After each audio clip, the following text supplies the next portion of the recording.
Welcome back to Friend Crush. Welcome to Friend Crush. I'm your host, Amber Akilla. This is my podcast where I talk about stuff and things, cute, chaotic, and critical thinking. I'm a DJ slash creative consultant slash, I'm just here for the vibes. I don't know what to tell ya. Anyway, I'm not going to lie, it's actually been so difficult for me to record these episodes since I've moved to Shanghai. And I think it's because I'm trying to improve my Chinese. I haven't really exercised that part of my brain for a while. And I'm half working in Chinese and I'm not fluent in Chinese, but I will be fluent in Chinese.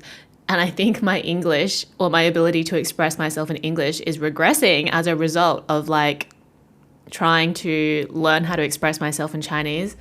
Anyway, it's no excuse and I'm doing my best. I literally have re-recorded so many episodes because I feel like I'm not really getting to the point, as I'm not really getting to the point now. Anyway, welcome. I hope everyone is doing well. Today's episode is going to be about confidence, getting over cringe, and just becoming more quote unquote unbothered. So I get questions about how to build confidence a lot. And I find that really fascinating because I don't really self-identify as a confident person. I definitely grew up really shy, really introverted, afraid of people, afraid of life. And I definitely skew more towards introversion. But I think just by circumstance and opportunity, I've kind of had to learn to become more extroverted, learn to become more self-confident in order to ultimately do the things that I really want to do. So that's kind of the approach that I've had. Obviously, I'm not an expert. I'm merely sharing my own journey and trying to offer some kind of perspective or insight that might facilitate your journey. So yeah, I think the way that we understand confidence in a Western and mainstream way in particular, to me, it kind of verges towards sort of entitlement, sometimes braggadocious kind of behavior.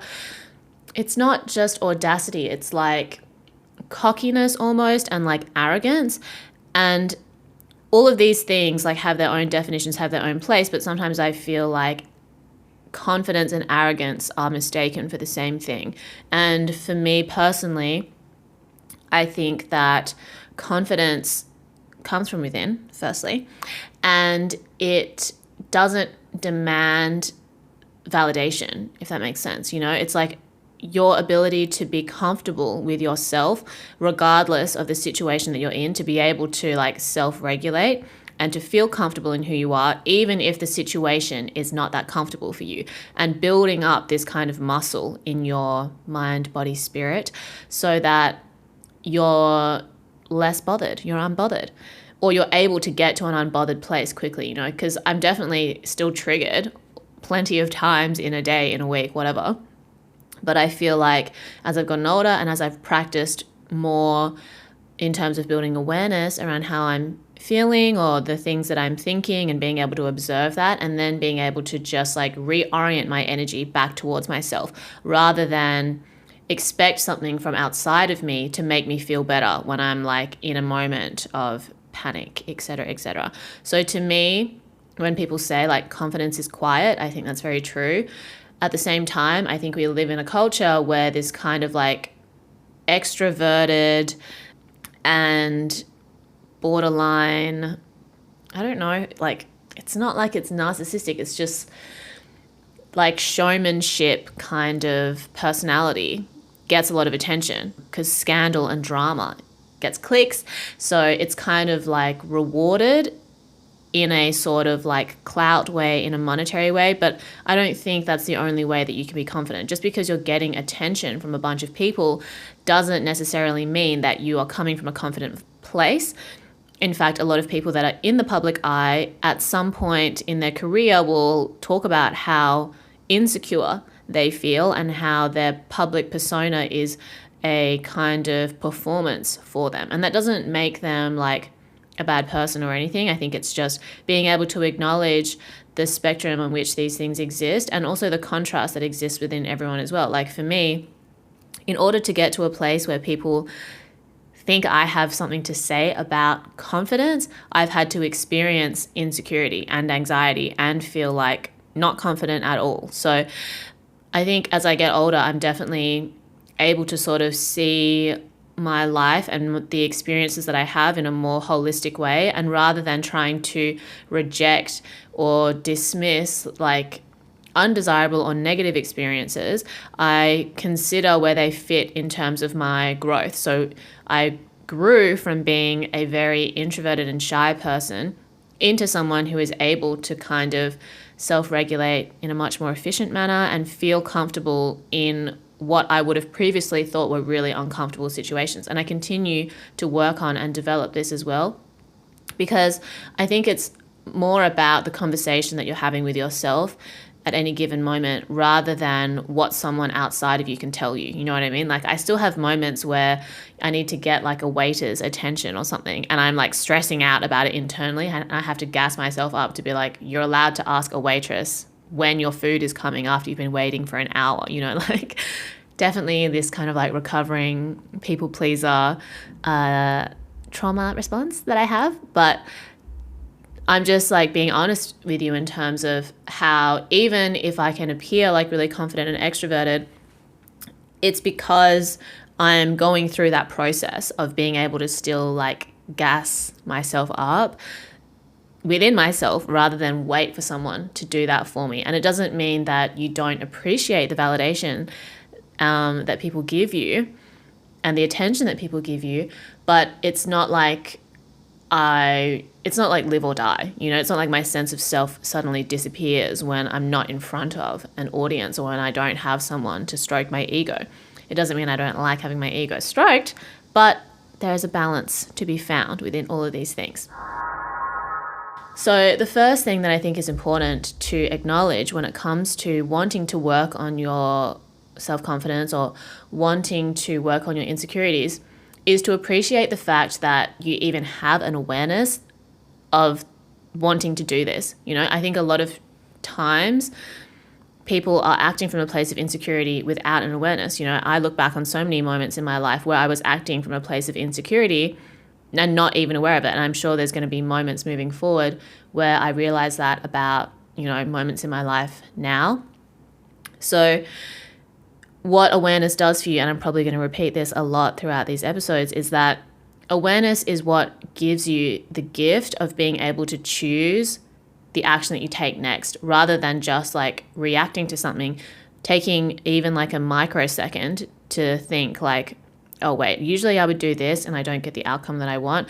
I'm going to try and do this instead and see if I can move out of my comfort zone, move out of what's familiar. Because sometimes what is familiar for us in terms of a reaction isn't necessarily going to give us our desired outcome, most desirable outcome, because sometimes what's familiar can be a little bit toxic and that's okay.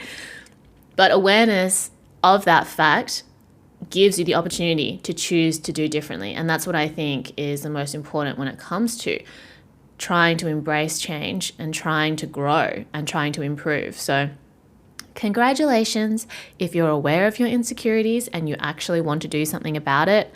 You're already like doing better than most. You're doing better than your former self just with that awareness.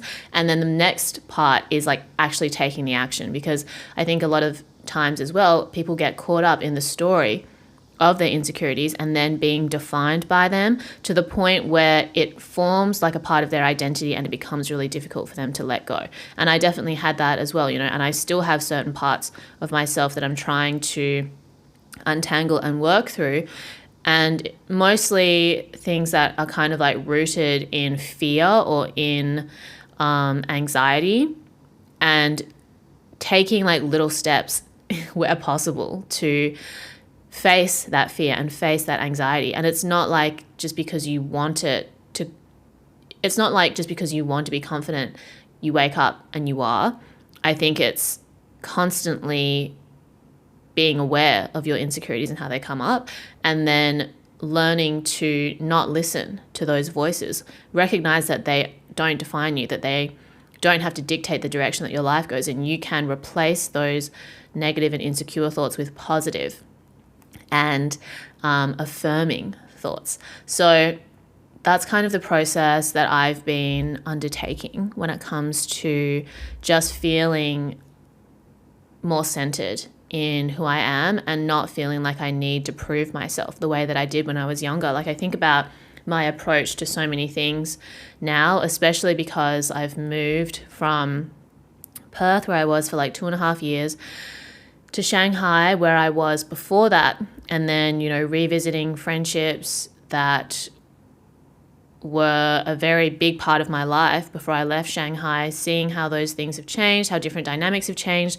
thinking about the way that I would have reacted to things in the past, and noticing how different the way that I respond is now. And I think it's because I've been able to improve the way that I see myself and the way that I treat myself as well through action. Because, like I've said in previous episodes, like, I put in a lot of effort to create habits and to have different sorts of like routines and rituals that just help me to ground myself, because I really do believe that self-care is something that you have to kind of do consistently and like every day, most days of the week, for basically the rest of your life. And you continue to sort of tweak this method in which you can build like a healthy foundation for your mind, body, and spirit. So for me, it's like doing a meditation in the morning, then trying to do a thought dump, or maybe like written affirmations, and then like a 10-minute yoga stretch minimum. That's kind of like the routine that I aim for, at least 5 days a week if I can. And I can't quantify the impact that it has had on my general well-being and my life, because I don't have to spend money on it. Like, meditating is just like sitting up in bed, or like sitting on the ground, or sitting in a chair. Journaling is just writing in like a scribbling, basically, in like a notebook. And when I do a yoga stretch, I'm just using YouTube. So I'm not having to like purchase something in order to achieve this. It really does come from myself. And I think finding some kind of ritual or routine that works for you, that allows you to just have space and time for yourself, time when you're alone. I try not to use my phone until I've done like at least those 3 things each morning. That's you like cleaning your mental palace the way that you would clean and tidy your room, or clean and tidy like your office before you start work, before you start working on something that is important to you. And I think it's important to treat each day like it's important to you, like it's the last day that you're going to live. And it doesn't mean that I'm living like a perfectly regimented life and I'm able to like tick everything off my overly ambitious to-do list, but it's a start, okay? I'm trying to recalibrate in this new city, in this new country. And I think these things have helped a lot, because it's been so overwhelming for me to come back. And I've been put in a lot of situations where I feel overwhelmed. But I think because of these practices, I'm able to kind of like recenter and then feel more self-assured in circumstances where if I didn't have these practices, if I didn't do that in the morning, I would easily just become like a plastic bag floating around in the wind. So these sorts of grounding practices, like, it's so difficult to quantify like how it will improve your life, but I think it's worth giving it a go, because it only needs to take up like 30 minutes of your morning. And I'm sure that there are other parts in your day where you could try to like nip some time. Maybe it's like spending 30 less minutes scrolling on social media, or 30 less minutes watching or binging Netflix or something, like really just try to find that time in your day, because that is going to make such a big difference. It's going to make a subtle difference over a long period of time. And then things around you will start to shift as well, especially when you're able to like thought dump negative thoughts and replace them with positive thoughts. It feels kind of like insane when you first start doing it, but it's worth a shot. What have you got to lose? There's money to lose when you think you can buy a new outfit that's going to suddenly make you confident every single day for the rest of your life. But you can't necessarily wear the same outfit every day, but you can at least try to do like a 10-minute meditation every day, or try to spend 10 minutes just like doing a thought dump and really reflecting on how you feel and the way that you treat yourself. So that's kind of like the foundation of my current approach to like self, and then by extension being comfortable with myself, and then self-confidence. The next thing would be exposure therapy. So there's that study that was done by, or this experiment that was done by a psychologist, and he was trying to get over his fear of rejection. So in order to do that, he would talk to like random women, I think it was either like 50 or 500, until he no longer like was afraid to speak to strangers. And that's kind of how I got over my insecurity, or I was able to feel more comfortable speaking to strangers. Because when I was younger, like I didn't really feel like I fit in. I was one of the only Asians like at my school or like in my year group, and I would get made fun of for all different reasons. And I was also introverted, so I didn't really like speaking to people. And I don't know, I just felt very overwhelmed by life when I was younger, I think. And when I started DJing, that was even more overwhelming, because I really loved DJing and I wanted to do it more, but the environment was very white and male, and also just nightlife and being in clubs is like, it's not like a regular job, you know, the way that people behave in clubs, and the standards of behavior is very different. And it's like, I didn't enjoy clubbing when I first started DJing either. I just enjoyed DJing. But I knew that if I wanted to play more gigs, I would have to become like more personable and be able to communicate with strangers and be able to tell people and talk to promoters that like I wanted to DJ, I wanted to play.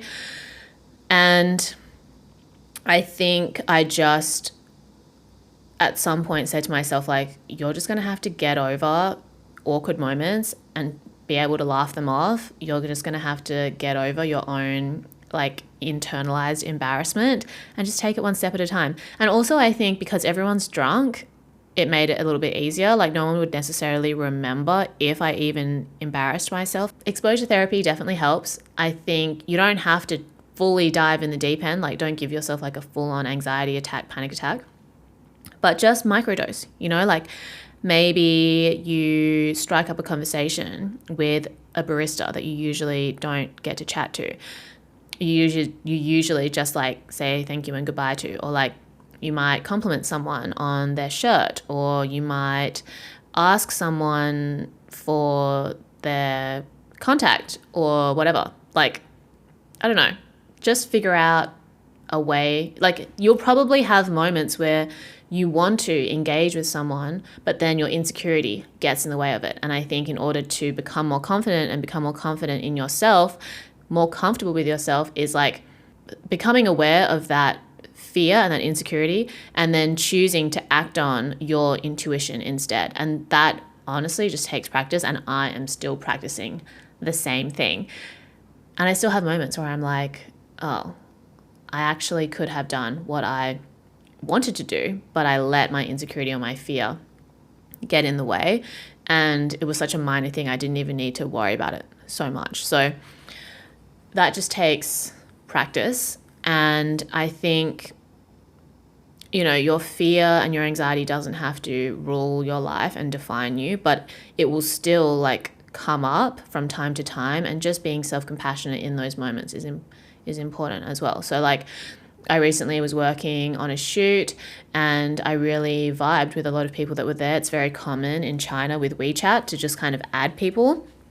But, you know, I wanted to like add the stylist, or I wanted to add the client, and I felt like moments, I kind of let my insecurity get the better of me. I was like, oh, what if they say no? What if they don't want to add me? Like I'd feel so awkward. But at the same time, like so much of confidence as well is just being able to be true to yourself and act in a way that is honest with yourself, and then not needing anyone to validate that. So being able to ask someone for their contact, and then not allowing the person's response to determine like how you feel for the rest of the day, or to determine how you feel about yourself in general, you know, because if you continue to come from a genuine place and you practice that, people can pick up on it.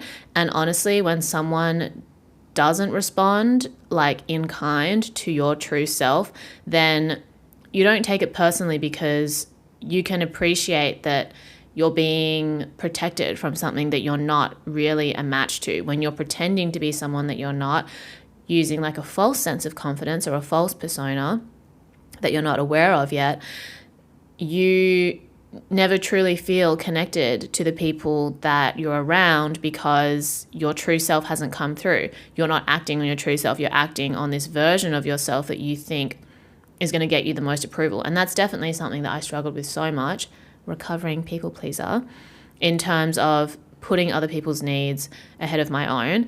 And now I'm like definitely in the practice of trying to recognize like, okay, I want to find like a happy medium between me and this person in whatever context we're in, relationship, friendship, work, etc. But I also need to honor like how I really feel. So like recently I got a job offer and they really want to work with me, but it's not necessarily the type of work that I want to do. It's the type of work I know that I can do and I can be good at. But then when I think about the bigger picture of like the direction that I want to go in, it's not really conducive to that. And I'm still kind of not sure on details myself, and I still want to figure things out. But I need to recognize within myself when I'm having conversations with them, like I would love to work with you in some capacity, but I'm not sure what capacity that is yet. And I want to be able to have like an open conversation about that. So that seems like such a minor thing, like when I describe it. But for me internally, I was like, I don't want to let them down because I really have enjoyed working with them in the past. But at the same time, like what I really want to do next is not really compatible like with that. But I'm sure there's a way that we might be able to figure something out that works for both parties. Or I might just have to get to a point where I'm like, I'm really sorry, I can't actually work on this as much as I want to. I just have other things that are more of a priority for me. So that's like a part of confidence, being comfortable with yourself too. It's like when I've taken the time to really reflect on what I want and like wanting to live my best life, wanting to be hot and have fun according to how I define it, then it's much easier for me to make decisions, or at least to build an awareness around what is in front of me and what I'm working towards and whether those things are compatible or not. So if an uncomfortable situation comes up and I have an idea of the type of person that I want to be, I want to be able to be confident. I want to be able to be comfortable within myself. I still want to be able to be empowered, and I want to be able to stand up for myself too. So because I'm affirming that to myself as much as I can, when a situation comes up that's not compatible with that, I can choose an action that's going to be in service of my best self rather than allowing the situation at hand to get the best of me and then have an undesirable outcome for me and possibly all parties. So it's just a process, you know? And I think you having the awareness that you even want to work on this to begin with is a huge step. And just remember that it takes baby steps. You start with little baby steps, and then you take bigger steps, and then you start running, and then you start slaying. And so many areas of my life that I've had to undergo that process with, building self-confidence is one of them. And now there's like other parts of my life that I'm trying to do the same with. And it's so much harder when you're older because you just have like so much more responsibility or so many other things to consider. But I think, again, like reminding yourself of the type of life you want to live, the type of person that you want to be, and recentering in that. And then also like being open to having that evolve and change with time as well, with time and experience, is also important, because you're not going to be stagnant. What you want when you're 23, 21 isn't necessarily going to be what you want when you're like 25, 35. It's important to not just think and affirm to yourself, but then take those thoughts and translate them into action. You need to do things. So I think micro exposure therapy to begin with is important. And in that process, having a sense of humor with yourself is so important. Like, I am my own stand-up comedian. I'm always making jokes with myself and not trying to take life too seriously. Like, I take myself seriously. I take what I do seriously, but I try not to take life too seriously because there's just so much of it. You know, like one tiny little awkward moment doesn't have to define you. And it just provides nice contrast. You know, when you have like an unpleasant experience, it reminds you of all the other pleasant experiences that you've had.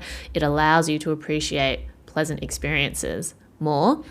So definitely having a sense of humor, laughing things off, like often laughing it off is relief for you and the other person as well. And other people who don't have senses of humor, like, I'm sorry, I can't help you. Like, if you just want to be sad all the time, that's on you. I'm here to be hot and have fun, period. And I'm sure anyone that's listening feels the same. So yeah, having a sense of humor is important.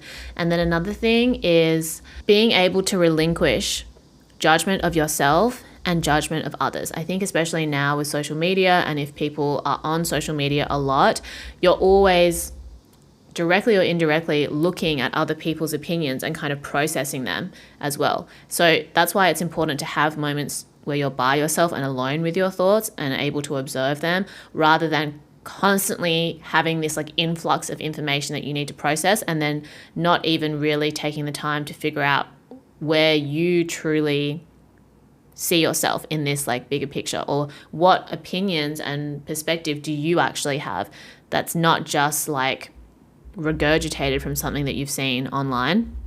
Because this podcast isn't me trying to tell people what to do or trying to tell people to be more like me. It's just me sharing like an honest recount, reflection, perspective of mine, and encouraging you to figure out that for yourself too. You know, like I'm doing this because it affirms me and my experience, and it allows me to sit with that and develop it. And I want to, through this process, encourage other people to do the same. So I think being able to relinquish judgment for yourself and of others, like being open to the fact that you don't need to be certain about so many things that don't necessarily directly affect you, are not like right in front of you. Like, yes, we are all connected, and like these like world events and like all this fucked up shit that's happening does affect us, but we have a choice in terms of like to what degree when it comes to like a personal and daily basis. You know, even for me, when I think about like racism that I experienced growing up, especially, you know, racism is an issue. Of course it affects me, but I get to choose how much the things that people say or do to me define me. And when I was younger, it definitely played a much bigger part in my identity. And as I've gotten older, when I experience racism, I just like don't really care because I'm like, I know who I am. I've taken the time to explore that.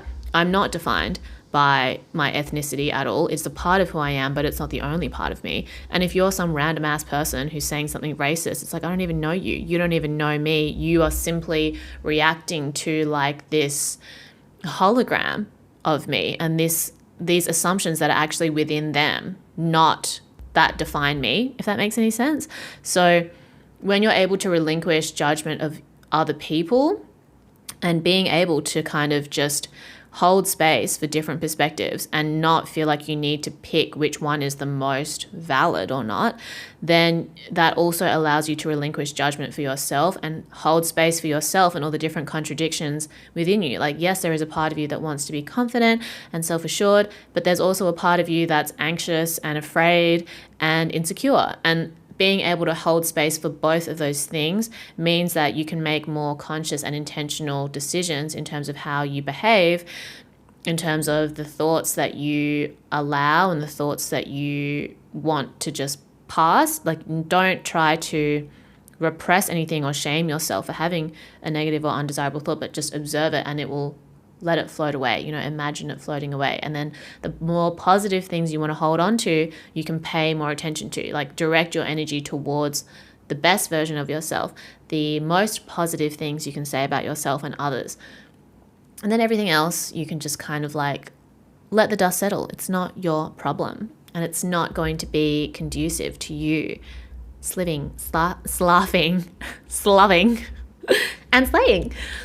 So I think that that's really important, because what I notice now is people who are always really judgmental about others to their face or behind their back, it's because they're judging themselves, like when I hear someone saying like, oh, how could this person do this because it's so like blah, blah, blah, blah, blah, and how it's, and I'm just like, I don't see it that way. So the only reason why that other person would see it that way is because they see that in themselves. You know what I mean? And it just takes time to develop an awareness of this. And of course, you still need to be critical and discerning. There's a difference between being able to analyze a situation and say, okay, this person is acting in this way because of this, or it's possible that this led to this. And, this is in line with what I want. This is not in line with what I want. Okay, I do fuck with this. I don't fuck with that. And that is different. Like being able to think critically and to have discernment is different to saying this is inherently good or this person is inherently good because they can do this, or this person is bad because they do that, because then it's not, everybody is kind of doing their best to be a good person in whichever set of like parameters they've been given. And you don't make the world a better place by being able to just identify like who is good and who is bad. You know what I mean? I don't even know if this is related, but tangent. One thing that I do also try to do is like thinking about my child self, thinking of moments where I felt really free and empowered, whether it's as a child or just in life in general, like the purest version of you, free from societal expectations, free from other people's judgment, free from your insecurities, and then try to do things that honor that version of yourself, because that is the part of you that is like here to be expressed. So that's why like being confident and being comfortable with yourself can honor that purest version of you, the best version of you. So doing things that honor that, whether that's like in your daily kind of like interactions, and then also in terms of the activities that you participate in. So maybe as a kid, like for me, I really loved music, I loved art. Taking time to be creative is really important for me to feel like I'm connecting with myself, which then in turn allows me to feel more comfortable with myself, and then probably comes across as like this kind of confidence. And it gets harder and harder to make that time, but I'm doing my best. I feel like the podcast is sometimes like how I do that, because it's not like I make any money from this, but I enjoy the process and I'm grateful for the support as always.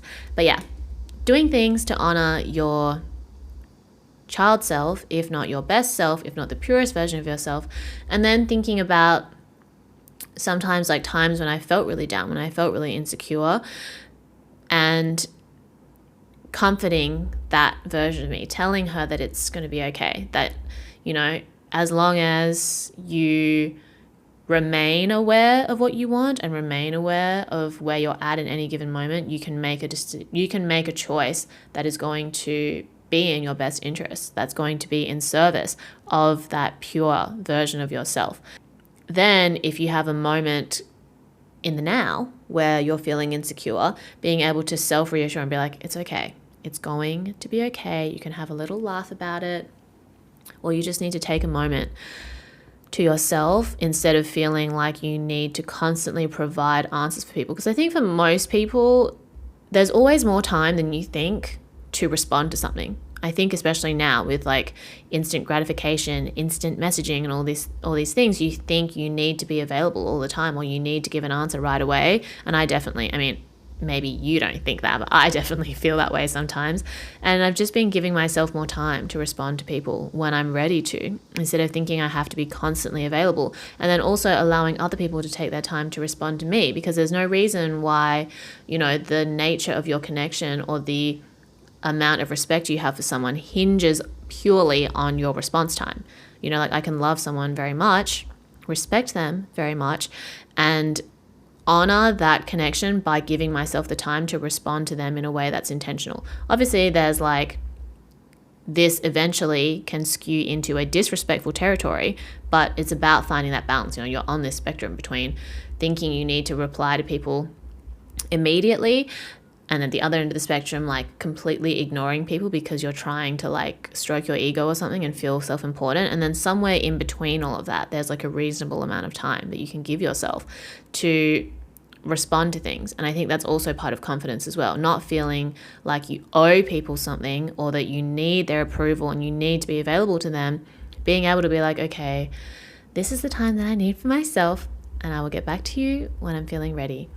And being able to communicate that as well, instead of just like assuming that that's something that everybody gets. Okay, wait, I have 2 more points. So I could honestly talk about this for much longer than I expected, but cringing at your former self is an important part of self-growth, I think, because even if you feel like you're hot shit right now, if you're able to look back, I mean, I would want to be able to look back on this time in my life and not necessarily cringe, but at least be like, okay, I've actually changed so much since then.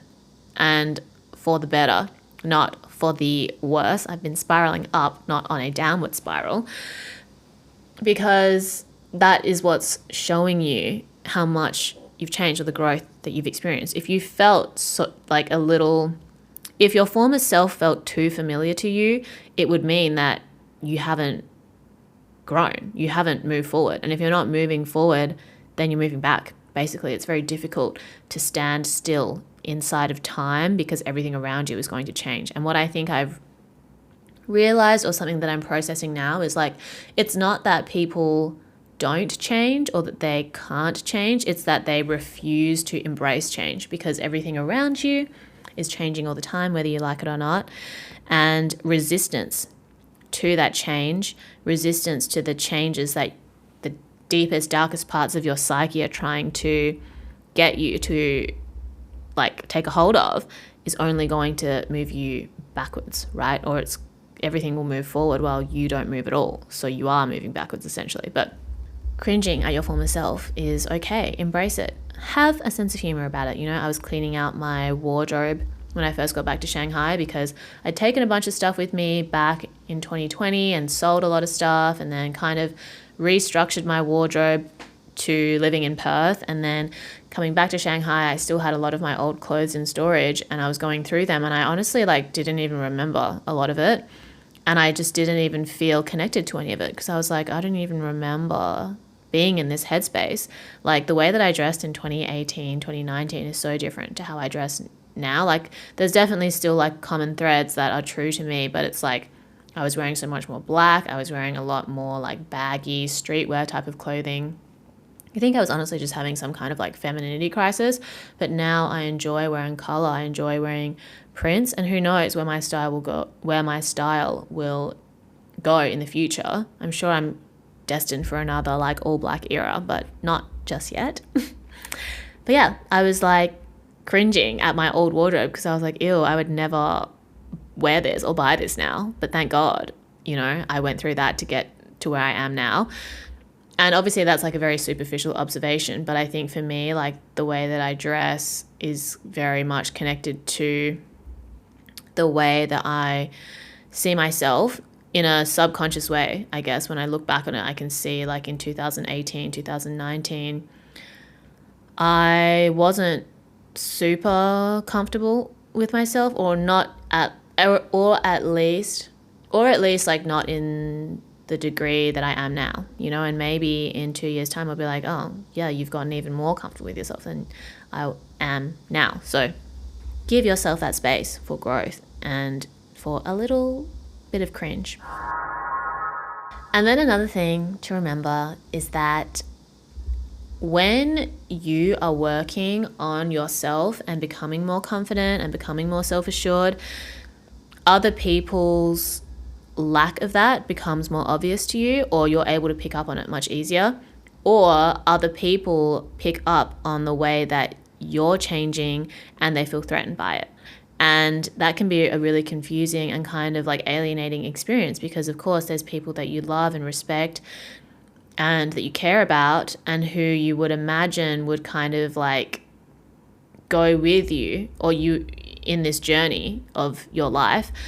But sometimes the ways that you evolve can create kind of like spaces in your relationships with other people, with people who are not yet developing the awareness that you have or are not yet embracing themselves in the way that you are. And that's something that I think is inevitable for everybody at some stage in their life.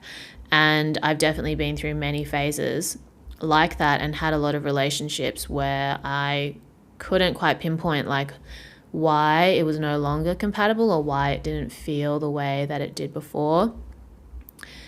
Or, you know, someone's attitude towards me suddenly changed as my self-awareness started to grow or my confidence started to grow. And it's just unfortunate. You know, you can't really drag people along with you as much as you would love to, but it wouldn't be fair to either of you. And I think giving yourself the space to grieve those sorts of relationships is important in order to process it. And then it's not even like you have to confront anything, because you never know if and when someone's going to catch up, right? And for me, like, I value being around people that inspire me and motivate me to be the best version of myself. I don't want people to validate the insecure parts of me or to validate the shadow side, because I want to be able to overcome that. I want to move forward, and I want to encourage the people around me to do the same thing, because I believe that you can be living your best life, that you can be hot and have fun, however you decide to define that, however your context allows you to do that. So it's always sad when someone isn't on the same page as you, basically. Someone who you care about, who you love, or who you have history with, or who you have a lot of like fun and shared memories with, isn't able to match you on that, especially when you first start to move into that space. I mean, there's definitely people who I feel very blessed to have been able to go on that journey together, or at least support each other in that journey, because the way that it manifests for each person is going to be slightly different, but your friendships and your relationships are what kind of support that. You support each other through that process. You give each other the space to grow in the directions that you're growing and still maintaining like the love and respect that you have for each other, honoring your connection. But there's always going to be ebbs and flows in how those relationships come to be, or how those relationships, or the nature of those relationships, the amount of time you might spend together, the amount of communication that you have. But I'm going on a tangent again. But yeah, I think people don't really address this part of like self-development and confidence as much. There's so much focus on becoming confident to begin with. I think there's this idea that like once you're confident, all your problems go away. But something that comes up when you become more confident is that the people who aren't so confident that are around you can be threatened by you. They can also try to sabotage you, and it can alienate you from a lot of people, because I don't think that the majority of the population is super confident or like comfortable with themselves. There's so many opportunities and so many different ways that people can make money off people being insecure. It's only natural that a lot of people are, and it doesn't mean that they're bad people or you're a bad person for having insecurities. I have insecurities too, but it's just like being able to be compassionate with yourself while honoring the best version of you and making decisions in service of that. And then having empathy and space for other people who aren't there yet, and not feeling like you have to change them, or that it's your responsibility to get them to realize, because you can't really help someone realize their self-worth. It's still something that they have to decide for themselves. Like, I could tell you, you are worthy of being hot and having fun, and that sounds nice, but if you don't then take that message and internalize it and say, yeah, I can be hot and have fun, that's what I was born to experience and that's what I'm going to experience, then what I'm saying is meaningless to you, you know? So I think having that in mind as well, because I definitely used to want to be able to save other people. I wanted to be like, come on, get your shit together, let's go. But it's like either you're on the same page or you're not, basically. Like you get to an age where it's like everybody is moving and growing in their own directions, on their own path. You can't force someone to be on the same path as you. You know, you have to honor the different directions that you're growing in, and still make the effort to connect with each other in spite of the things that might like get in the way of that. But yeah, I don't think like confidence and being comfortable with yourself is like, okay, now you just stand alone and you don't need anyone and you don't have any problems. It's just a new way of being able to approach your relationships, being able to approach your relationship with yourself, and then navigate different situations, whether desirable or undesirable, in new ways, you know, and being able to define for yourself what confidence means. So I think it can help to like look at people that you admire and how they present themselves and what about that is confident to you. And it doesn't mean you have to be like them, become them. And then even if you can't think of someone, just thinking of different qualities that you want to start embodying, that kind of gives you a benchmark to work towards. And yeah, always just returning to yourself and having self-compassion in those moments that are really difficult, in the moments of insecurity and anxiety that will inevitably come up because you're a human being, as am I, and it's part of the journey. I think the trigger, like insecurities and like triggers, instead of thinking of them as something that you want to get rid of, I try to think of them as like a gift for me to see parts where I can continue to build more awareness around. And the trigger gives me awareness, which then gives me a choice. Without the trigger, I don't have anything to be aware about, and I'm not given a choice about what to do. I'm just kind of reacting out of habit or responding out of habit. So the trigger is a gift more than it is something that you need to get rid of, you know? So that's another thing that I've been keeping in mind recently. But yeah, I'm just going to end this episode there. This is like the second or third time I've tried to record it. Hopefully this will be the last time. And I hope that you enjoyed the episode. Please let me know if you enjoyed it, if you have any feedback, if there's anything that you took from the episode. I always appreciate hearing from people. It means a lot to me when I get messages from people telling me, sharing with me their thoughts on the podcast or their thoughts about life in general. So yeah, thank you for listening, and make sure you tell your friends and family that you love them. Make sure you stay hydrated. Go be a better person. Lots of love from me to you, and we'll speak soon. Bye.